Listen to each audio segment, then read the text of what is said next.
ito lang mo yung masasabi ko mga kasawsaw. Kung ayaw mong maparinggan, kung ayaw mong makarinig pa or maibato sa'yo yung kung ano yung mga sinasabi mo, tumahimik ka. Yun lang yun. Huwag ka magpaparinig or mananakit ng kapwa mo dahil minsan yung pinaparinigan mo, yung ginagawa mo ng issue na kahit hindi naman totoo, yung binibigyan mo ng effort para energy, para igawan ng kwento. So talagang magre-reflect yan sa'yo. Tapos natatakot ka ngayon dahil nga talagang inaano ka, pinaparinigan ka ni Vice Ganda sa showtime para, of course, maririnig ng buong madlang people yun kung gaano di ba, kakontrabida, may ganon. So, di ba, tapos sasabihin mo may kayabangan si Vice Ganda, umandar naman yung kayabangan niya. Hindi, wow, lahat tayo may limitasyon, lahat tayo may sarili-sariling opinion, lahat tayo kailangan nating lumaban kasi kung hindi ka lumaban, natalo ka, di ba? Yun lang yun, ikaw lang din naman ang nagpapagulo, ikaw lang din naman yung sarili mo lang din naman ang gumigisa ng sarili mong mantika, di ba?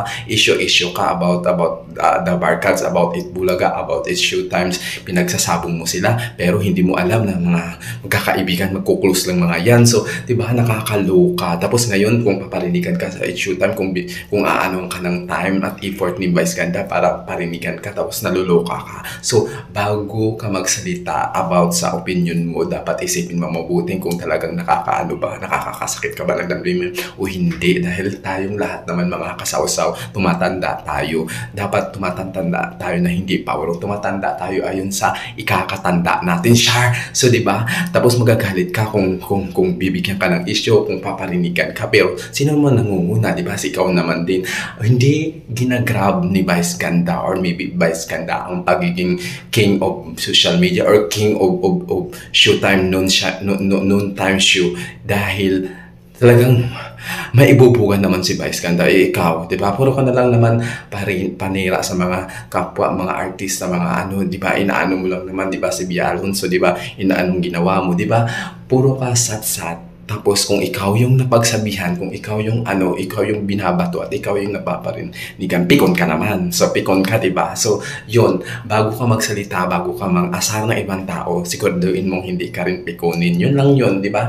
Tumatanda tayo. Huwag naman tayo maging matanda na paurong. So yun lang yung kukomment ko. And of course ka, Bibi Vice Ganda, ito lang masasabi ko, you are on the top now and you challenge a lot of experience, di ba? Galing ka sa galing ka sa baba, tapos tumaas ka. So, alam kong napakabuti mong tao, alam kong dami mong natulungan at alam kong na talagang totoong tao ka. So, it depends upon sa situation na yung mga biro mo, talagang, di ba, tagos kung tagos, sakit kung sakit, ganun talaga Kung nasasaktan ka, di wow. So, ano ka, di ba? Talagang sensitive kong tao, huwag kang magparinig. Kung gusto mong walang marinig para sa'yo, kung gusto mong walang maibato, huwag kang mambato dahil ikaw lang ba marunong mambato, di ba? Kung binato ka nga ng tinapay, batuhin mo rin tinapay. Kung binato ka ng bato, batuhin mo rin ng bato. Yun lang yun, besh. Naku, kumaring Christopher Min, nakakaloka.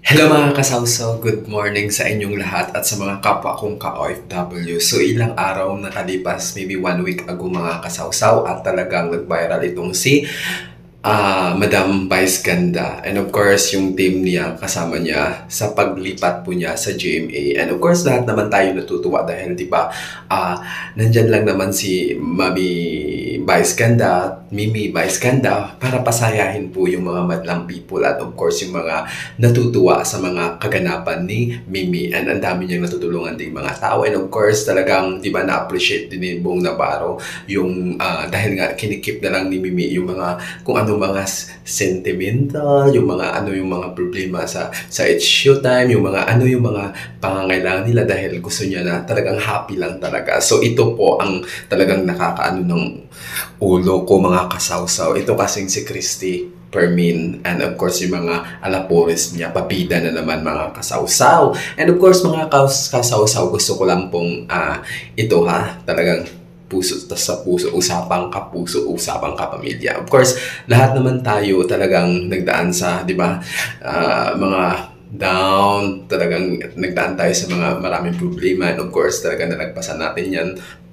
baka basta ano lang, focus lang tayo kung anong mayroon tayo. So ito na nga mga kasawsaw. Habang tumatanda tayo mga kasawsaw, dapat maging mabuting tao tayo, maging maging ano tayo, kumbaga model tayo sa mga kabataan. So ito na nga mga kasawsaw. So bumida na naman itong si Christopher Min. Nay, please, parang awa muna. Awa ka sa sarili mo. So ito na nga mga kasawsaw. So nagpost na naman itong nagpaparinig na naman itong si Christopher Min dahil nga daw sa kayabangan ni Vice Ganda, ni Mimi Vice Ganda, yung kayabangan daw niya na talagang ano, dahil nga, di ba, yung It's Showtime nasa GMA7 na, which is, di ba, nagsira na po yung Itbulaga na ano ni Paolo Contis, di ba, talagang it was too sudden. Ganun talaga, business is business, kung ano yung, kung sino yung talagang ano, kung hindi kumikita, so bakit pa iiri kung wala namang, di ba? So hindi ko naman, I'm not against with those new member of Itbulaga, and of course, di ba, sila Big Soto sa bago nilang show na parang Itbulaga din, di ba, talagang they're still who they are, kasi sila naman talaga yung batikan, sila yung talagang na may pundasyon na sa industriya ng ano, di ba, sa ano natin, sa mga programa na ginagawa nila or sa mga ano sa Itbulaga. So ito nga, kino-compare niya sa Itbulaga. Una sa lahat, yun sinabi nga ni Christopher Min na tahimik lang yung Bulaga, sila Big, sila brother, yung brother Suto, and of course si ano, di ba, sinasabi niya. Yun na nga mga kasawsaw, sinasabi niya mga kasawsaw na talagang Itbulaga will always remain the king of noon time show. So, and of course, wala, tahimik lang daw, wala daw sinasabi, walang puro satsat, wala daw, kumbaga, talagang yan na daw, talagang siya na yung may-ari ng ano, yung king of Showtime, non-Showtime. So para sa akin naman, hindi man nagkukompetensya si Vice Ganda, si Mimi Vice Ganda. Para sa kanila, talagang may ano nila yung station, yung non-time show nila. Sa talagang, you know, like GMA7, di ba? Talagang hindi naman lagi nilang away, di ba? Gulo, di ba? Talagang magkakasundo rin yung station na yan. Nagtutulungan din yan. So para naman din sa mga artista yan na may trabaho, may trabaho, may maitulong si Vice Ganda. And of course, tumaas yung kilay ko slightly lang naman mga kasawsaw, dahil yun nga, bakit niya masabi, dapat niya nasabi yun, di ba? Kung talagang may sama siyang loob kay Vice Ganda, di ba? Tumahimik na lang siya, kung talagang hindi niya intensyon na magsabi ng kayabangan, di ba? Of course, deserve ni Vice Ganda yung lahat ng mga na mayroon siya. Deserve ni Vice Ganda na magmamaganda dahil talagang, di ba, lahat ng mga kung anong mayroon siya ngayon, so pinaghirapan naman niya yun. So para sa akin, Christopher Min, dapat maging ano ka na lang, no? Parang ehemplo ng mga kabataan, kasi ikaw yung ikaw senior, di ba? Ikaw dapat yung magsabi ng mga puro kabutihan, hindi yung talagang sinasabong mo yung noon time show na nananahimik naman. And of course, si Vice Ganda naman nananahimik naman siya, wala naman siyang pinaparinig ng tao. And of course, yung Itbulaga, yung sila Soto brothers, and of course si Joey De Leon, yung mga yan, magdabarkats yung mga yan. Kala mo, ikaw lang talaga yung natutulog sa kalipa, siguro na walang alam na siyempre, magtutulungan yung mga yan.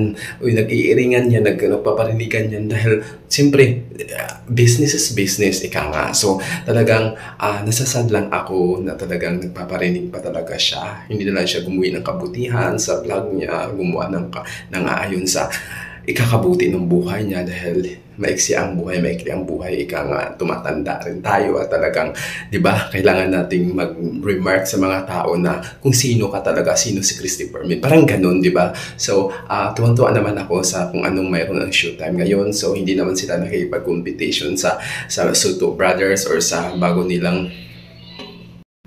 Yun na nga mga kasawsaw, at talagang inaano talaga ni Madam Christopher Min na talagang yung Itbulaga ang may hawak ng corona at walang sinasabi, hindi yung puro sa social media, hindi daw yung puro tahimik lang. So, pero sila pa rin daw ang hawak ng may corona. So, para sa akin mga kasawsaw, so wala naman siyang inaano si Mimi Vice Ganda, di ba? Ang sa kanya lang ay tumulong sa mga kasamahan niya para may trabaho at maano pa nila yung It's Showtime sa noon time show, di ba? Yung puro yung gusto niyang gawin lang talagang magpasaya sa tao. And of course, di ba, ang dami niyang pinagkakakitaan mga kasawsaw. So hindi niya kailangan na na magpaipal pa, hindi niya kailangan magparinig pa, hindi niya kailangan gumawa ng mga bagay na hindi naaayon sa kanya dahil alam din naman natin na talagang kahit anong mangyari, di ba, Vice Ganda na yan, and of course, ang dami na yung pera, ang dami na niyang